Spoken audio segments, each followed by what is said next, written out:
Welcome back, Short Kings, especially ones in Canada now. Sony is increasing the PlayStation Plus price in Canada and Australia and in Europe. Yes, this news is like half an hour ago, 10 minutes ago. So originally, the places that were affected were Latin America, Southeast Asia, East Asia, and Oceania. That's Australia and New Zealand. No one said anything about Canada or the US. I'm not sure what's going on in the US, but as of half an hour ago, I just got an email saying that the price for your current PlayStation Plus Extra, this is extra, not premium, 12-month subscription will be increased to $190. Who do they think they are? Jesus Christ. This price adjustment will enable us to continue bringing high-quality games and benefits to your PlayStation Plus subscription service. Okay, important. The price increase will not take effect until your next payment date. Thankfully, mine is around Black Friday, so I'll get to that in a second. So it will not take effect until on or after June 24th, 2025.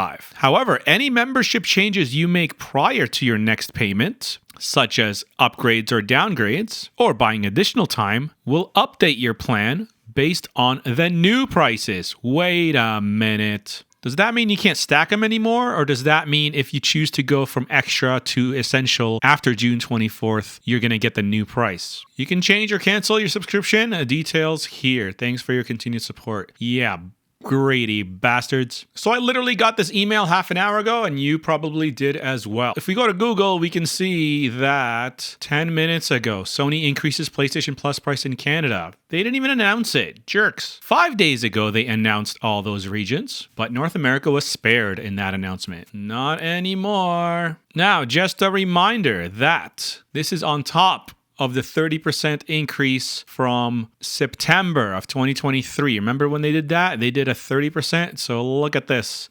PlayStation Extra used to be $114, but they hiked it up to $155. Now, mine was $155, but I got it on Black Friday, and that brought it down to $115. So even though it says I have to pay $155, I never paid $155. I paid $114. And the year before that, I also got a deal, and it was only like $80. So it looks like it's rising $30 every year at this point. So speaking of Black Friday, I did put out a video 2 months ago when there was that network outage. So Sony decided to give us an extra 5 days, which seemed all great and everything. But the thing is, if your expiration date fell into the Black Friday discount window, you got kicked out of it. So let's click on the video. So no, we were not able to refuse the offer. They just gave us the 5 days and there was nothing we could do about it. This is like watching a video of a video of a video. Inception over here. Inception Ocelot. So every Black Friday, I let people know how to get the Black Friday discount. So instead of paying $154, you can pay $116. And the year before that, it was cheaper. And this whole premise rested on the fact that discounts were only offered to new members. So in my case, my expiry was November 24th. So as of November 25th, I was no longer a PS Plus member, which allowed me to snag the PS Plus discount for new members. Because the official writing was join and save on a 12-month membership. So current members got nothing out of it. So long story short, the only people that were eligible for this discount were people whose expiry date was on Black Friday week. So in that video, I gave an example. If your expiry date was November 27th, they gave you 5 free days. Wow, how nice of them. But the problem is now your new expiry date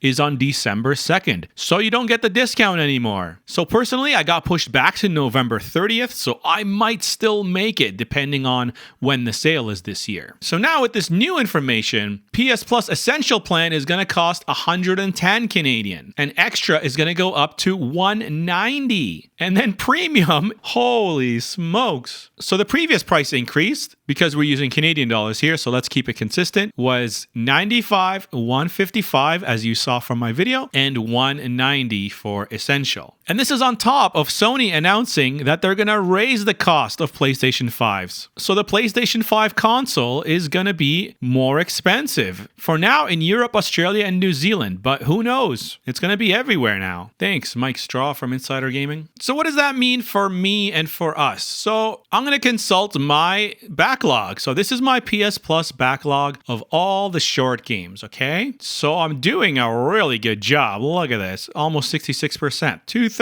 done. Now, out of all of these games, let's go through them and see which ones I really need to play. So Road 96, Hotline Miami 2, I would like to play that. And Lost Records, Bloom and Rage. I'd like to play Tape 1 and 2. I'm just getting over Life is Strange fatigue right now because I played like 3 games in the past few months. And that's it. That's the only games I really want to play. So when you think like, oh, is this worth it to me? You got to go to your backlog. So let's check out the long games. So these are my long games backlog. I've beat most of them. Now, some of them I really want to play and some of them I don't want to play that much. So let's see. Yeah, I got to finish Tomb Raider. I'd love to play Like a Dragon, The Man Who Erased His Name, as well as finish Doom Eternal. That's pretty much it. The thing is, like last year, it was really worth it for me because look at all the games I played. So the question is PS Plus still worth it for you? Now, PS Plus was definitely worth it for me because when I paid less than $100, look at all the games I played. Yakuza, the Shadow of Mordor games, Devil May Cry 5, Horizon Forbidden West, Judgment, Outer Wilds, crazy, Teardown, I beat it all. I'm not even counting the small games, I'm just counting the huge games that I got to play. And then we have Lost Judgment, Alien Isolation, The Evil Within, Dead Cells, Disco Elysium, Ghost of Tsushima, and Control. If you add up just those games, is it worth the $100? Heck yeah, it is. And then this year, I was still able to get the discount. Even though they wanted to charge me $155, I only paid, I think, $120. So I got to play Life is Strange, Resident Evil 2, Life is Strange Before the Storm,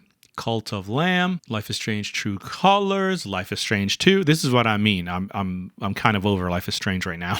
Resident Evil 3, Mortal Kombat 11, and so far I would say no, I have not gotten my $120 worth out of PS Plus. So for you personally, if you haven't played the games that you wanted to play, just make a list and see if it's going to be worth it. Don't even worry about the retail price or the sale price or anything like that. Just think of like, what's it worth to you? If you have 12 games to play and you think you're going to beat those 12 games 1 game a month, what's that worth to you? If each game is worth $10, then anything more than $120 is going to be not worth it to you. Now, for me, the more games I beat, the less worth it is becoming. Because I've gotten through the majority of short games I wanted to play. There's still a bit more that weren't that short. Like, I really want to play A Hat in Time, Tearaway Unfolded, Road 96. Oh, Cat Quest beat it. Hold on, I got to update this. Okay. And that one is done. Now, if you'd like to see this huge list of all the games on PS Plus Extra, join the membership. I think it is Tier 2, and the one that is short games is on Tier 1. So once you join it, it's really neat. It's got this little chart, and all you have to do is update this to I beat it or not. So you can put a 0, and it changes, 0, it changes, or if you put 1 and 1, it changes. And this is all just answering, did you beat the game? And that's all you have to do. You just have to say, yes, I beat the game, and the chart will auto-update for you. And I have my own color coding here, which is like beat it, currently playing, haven't played it, playing with a friend, leaving soon on Metacritic. It's a really neat way to keep track of your backlog. So once it's populated, it'll look something like this. So you can see at a glance, everything that's white I haven't played. So everything that's teal, I've already beaten. And right now they're being sorted by Metacritic rating. You could choose to sort it by rushed hours, completionist hours, or your finish date. So I'm just going to do that right now. So you can see the games that I've played. Here we go. Deliver Us Mars, Tales of Kanzara, Mystic Pillars. So these are the games I recently beat. And we could go all the way down and see the games I haven't played yet. I mean, you don't need my spreadsheet, but just write a few games down in the extra catalog that you're really interested in and just see how many there are. If you only beat like 3 games a year, it's probably not going to be worth it for you. Just buy the games when they go on sale. To take it back to our analysis paralysis video, the less choices, the better. The more likely you're actually going to play the game. So what does this price increase mean for you? Are you going to stick around? Are you going to cancel? Because they keep getting away with it. Like, when's it going to stop? Are they going to increase the price 30% every year? When's it going to stop being worth it? And I think that's really the question here. Is how many games are left on the service that you still haven't played yet, that you really want to play? Is it worth it? Because if you've been a member for years, you've probably tackled a little bit of your backlog. So there's less and less games on there that you really want to play. If there is a game down there, let me know what it is. I was really hoping I'd give you guys the last chance to play update, but I still haven't got that information yet. None of us have. It's been a really weird month. So let me know down below what games are still on your list. What games are on PS Plus Extra that you really want to play, and hopefully you'll play them before you have to renew. Anyway, sorry to be the bearer of bad news today. I was really hoping that they would just announce the last chance to play so we can see if our video was correct or not. So until next time, be a friend and I'll see you again.